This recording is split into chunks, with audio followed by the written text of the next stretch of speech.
Fine. এরপরে হচ্ছে topoisomerase enzyme. Topoisomerase enzyme, good. ও কি করবে? আচ্ছা দেখো, যখন দুজন হাজবেন্ড ওয়াইফ অনেক দিন ধরে সংসার করে তখন তাদের মধ্যে একটা অন্যরকম বন্ড তৈরি হয়ে যায়।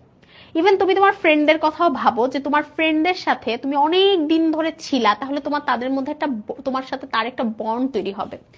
এখন তোমাকে আর তোমার ফ্রেন্ডকে আলাদা করা হচ্ছে, তোমরা যদি একটুও সুযোগ পাও তোমরা কিন্তু আবার একত্রিত হয়ে যাবা, ঠিক আছে?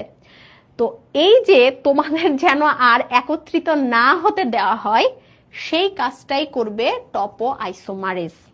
অর্থাৎ টপো আইসোমারেজ এনজাইম সদ্য প্যাচ খোলা, মানে সদ্য ব্রেকআপ হয়ে যাওয়া ওই ফ্রেন্ডশিপকে, স্ট্র্যান্ড দুটিকে পুনরায় প্যাচ তৈরি করতে দিবে না।